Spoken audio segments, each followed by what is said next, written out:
Graduation তো শেষ, এখন কি করার কথা ভাবছো? ব্যবসা। আমি অলরেডি একটা ব্যবসা শুরু করেছি, খুব ভালো যাচ্ছে আলহামদুলিল্লাহ। ব্যবসা? কিন্তু এটা তো কোনো ফিউচার নেই, খুবই রিস্কি। কারো কপাল খোলে, আবার কারো কপাল খোলেই না। চাটা খেয়ে যেও। আঙ্কেল, আমাদের শেষ, তোমার সাথে আমার কথা শেষ। এবার বক্তব্য রাখবেন আমাদের আজকের সভার প্রধান আকর্ষণ, যার সাফল্যের কথা শুনে তরুণ প্রজন্ম অনুপ্রাণিত হতে চায়। এর সকলের প্রিয় জনাব মাহির চৌধুরী। Thank you. একটা সময় আমিও আপনাদের জায়গায় ছিলাম, ঠিক এই সিটগুলোতেই বসেছিলাম। আমার লাইফের কিছু অভিজ্ঞতা আপনাদের সাথে শেয়ার করি। আমাদেরকে তুমি করে বলেন স্যার। আমি এই কথাটা শোনার জন্য এতক্ষণ অপেক্ষা করছিলাম, কারণ নিজের ভার্সিটির ভাই বোনদেরকে আসলে আপনি করে বলাটা শোভনীয় না। তাহলে এখন একটু সিরিয়াস আলোচনা করি তোমাদের সাথে। আগে আমার একটা প্রশ্নের উত্তর করো তো, কারা কারা লাইফে চাকরি করতে চাও? হাত তোলো। বাবাই হাত তুলেছে, 3 জন বাদে, রাইট? তোমরা 3 জন চাকরি না করে কি করতে চাও? বিজনেস। বিজনেস। তাহলে বাকিদেরকে একটা সাজেশন দেই, তোমরা আজকেই তোমাদের সিভিগুলো এই 3 জনকে দিয়ে রাখো, কারণ একটা সময় এই 3 জনের কাছেই তোমাদের যেতে হবে চাকরির জন্য। সবাই যদি চাকরির পেছনে ছোটে, কেউ যদি ব্যবসা না করে, তাহলে তারা চাকরিটা করবে কোথায়? তাদেরকে চাকরিটা দেবে কে? সরকারের পক্ষে তো সবাইকে সরকারি চাকরি দেওয়া পসিবল না। দেশে যত বেশি ব্যবসা হবে, তত বেশি কর্মসংস্থান হবে, ভালো ভালো চাকরির সুযোগ পাবে। ব্যবসা না করলে নতুন আইডিয়াস জেনারেট হবে না, দেশকে উন্নয়নের শীর্ষে আমরা নিয়ে যেতে পারবো না। তো এই কারণে বলছি যে সবাই চাকরি করো না, উদ্যোক্তা হও। And thank you each and every one of you for being here. Sir কিছু বলতে চাই। হ্যাঁ বলো না। আপনার সাকসেসের গল্পটা শুনতে চাই। আমার গল্প?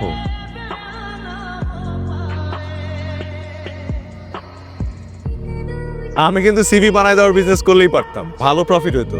আমার মাথায় খালি বিজনেসের চিন্তা। তুমি নিজে চাকরির জন্য ট্রাই করলে কি হয়? আমি তো চাকরিই করব না, আমি বিজনেস করব। To be a very very successful entrepreneur. এটা তো সেই ফার্স্ট ইয়ার থেকে শুনতেছি। বিজনেসটা করবে, এত টাকা কই পাবা তুমি? বিজনেস করার জন্য টাকা লাগে না বোকা, তবে 2টা জিনিস লাগে। কোন দুটা জিনিস লাগে? নাম্বার 1 এটা ইউনিক আইডিয়া, নাম্বার 2 নেটওয়ার্কিং। মানলাম, যা করো বুঝে শুনে করো।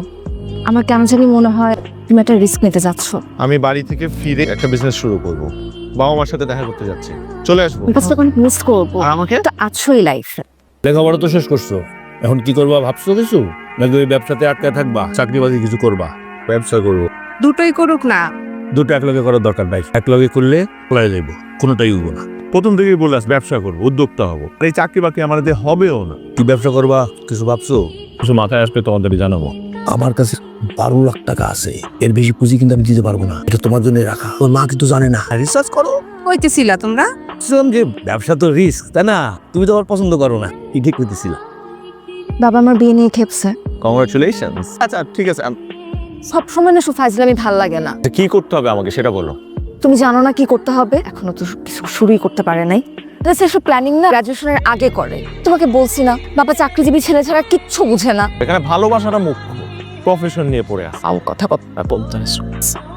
এর উপর রাগ ঝাড়তেছো। তোমাকে কিভাবে ছুঁড়ে ফেলতে পারবো না। তুমি বোতলটা ছুঁড়ে ফেললা, আর কোত্থেকে একটা টোকাই এসে উঠায় নিয়ে গেল। আর এটাই ওদের কাজ। বুঝেছো? দেখছো এই যে এত এক্সাইটেড হওয়ার কি আছে? এরপর এগুলোকে নিয়ে তারা ভাঙারি দোকানে বেচে দিবে, সিম্পল। ব্যাপারটা আমার একটু ভেতরে ঢুকে দেখতে হবে। কি এখন ভাঙারি বিজনেস শুরু করতে চাচ্ছ? করতেও পারি। কি করতেছো তুমি? আমি বসতে বলছি। কি চলতেছে তোমার মাথায়? ভাঙারির দোকানে কিসের বিজনেস করছো তুমি? যেখানে দেখিবে ছাই উড়াইয়া দেখো তাই, এটাই খোঁজার চেষ্টা করছি। তোমার মাথা গেছে। চলো আসো, কেমনে বিজনেসটা করে? তুমি ইয়ে দেখো, আমার আপনি টান দেন তো, বিজনেসের মধ্যে আমি নেই। মামা আপনাকে টান দিতে। এই ফ্যাক্টরি বস কোথায় বসে? আমার ভাই, আপনি আমাকে বলতে পারেন। আসলে আমিও ব্যবসায়ী, তো ব্যবসা করতে চাই আর কি, তাই ওনার সাথে কথা বলবো। ভাইয়া আমি যদি এই বিজনেসটা করতে চাই, আপনি কি আমাকে হেল্প করবেন? অফ কোর্স হেল্প করবো। থ্যাংক ইউ ভাইয়া। গুড নিউজ আছে, I have found my business plan. What? কিসের বিজনেস? এখন তো বলবো না। সেখানে 50,000 আছে, বাকি টাকা আমি ব্যাংকে দিয়ে দিতেছি, মাল পৌঁছানোর লগে লগে পাই যাবেন। এই গাড়ি স্টার্ট দাও। ফোন ধরতেছো না কেন? আমি তো কাজের মধ্যে ব্যস্ত। এখন পর্যন্ত জানলামই না কিসের বিজনেস করতেছো। আর একটা সপ্তাহ অপেক্ষা করো, 3 দোকানে নিয়ে এসে একবারে সারপ্রাইজ দিব। রাখি তাহলে। ব্যবসার উদ্বোধন নিতে যাবো না। এত লেখাপড়া করে ভাঙ্গারির ব্যবসা, সি পাইছে কি করবো? তো আমার বুঝাও না, গাড়ি রেডি কেন? শুরু কর। একজনের আসার কথা। আসো, ও হচ্ছে মারিয়া। আসসালামু আলাইকুম। ওয়ালাইকুম আসসালাম।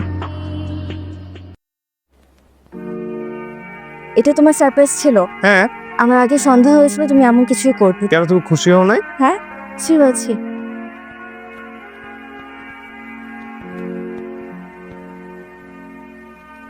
বাবা তোমাকে বলছে দেখা করতে। কার বাবা? আমার ও কেন? আমি বাবাকে তোমার কথা বলছি, বাবা তাই বলছে তোমাকে দেখা করতে। আমার বাবার সাথে দেখা করতে তোমার কোনো আপত্তি আছে? না। তুমি তো বাড়ির সাথে একসাথে পড়তে, তাই না? জি। তোমার পরিবারে আর কে কে আছে? বাবা মা আছে। গ্রাজুয়েশন তো শেষ, এখন কি করার কথা ভাবছো? ব্যবসা। আমি অলরেডি একটা ব্যবসা শুরু করেছি, খুব ভালো যাচ্ছে আলহামদুলিল্লাহ। কিন্তু এটা তো কোনো ফিউচার না, খুবই রিস্কি। কি ব্যবসা করার কথা ভাবছো? পেট ফ্লেক্স। পেট ফ্লেক্স কি জিনিস আমি জানি, চাটা খেয়ে যেও। আমাদের তোমার সাথে আমার কথা শেষ।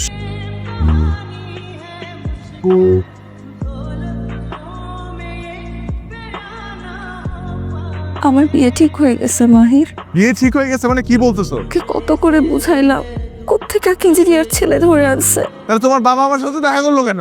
দেখা করলে কি বিয়ে হয়ে যায়? এই বিয়েতে তোমার বেশি একটা অমত নাই। যে ছেলেটার সাথে তোমার বিয়ে ঠিক হয়েছে না, ওই ছেলেটারই বিয়ে করে ফেলো। আসলে আমার মতো এত ছোটখাটো একটা ব্যবসায়ীর সাথে তোমার যাই না। মাহির, আর কখনো আমি তোমাকে ফোন করবো না। ভালো থাকো।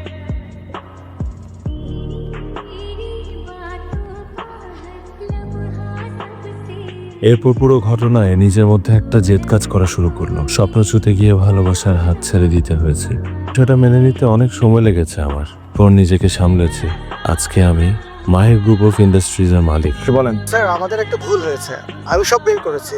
আসলে রাজীব সাহেবের কোনো দোষ নেই, সব চাল চেলেছেন আসলে আমাদের পুরনো শমশের সাহেব। শমশেরই কাজ করেছে। রাজীবকে আমি কল দিচ্ছি, ওনার সাথে অনেক বড় একটা অন্যায় হয়েছে। দেখো, আমি আসলে জানতাম না যে রাজীব। আমি জানতাম। তুমি জানতে? নিজের স্বামীর বসের নাম জানবো না? আর তাছাড়া তুমি তো এখন একজন বিখ্যাত বিজনেসম্যান। আমাদের ছোট একটা মেয়ে আছে, ওর বাবাকে বাঁচিয়ে দেয়। রাজীবের কিচ্ছু হবে না, বিদেশেও নিয়ে যেতে হয় সেটাও আমি দেখবো। দয়া দেখাচ্ছ। এটা আমার কোম্পানির পলিসি। বাবা তোমার সাকসেস দেখে খুব খুশি হয়েছিল। মারা যাবার আগে বলেছিল তোমার সাথে কোনদিন দেখা হলে যেন তোমাকে এই কথাটা বলি। মাহির, পারলে বাবাকে মাফ করে দিও, আমাকেও।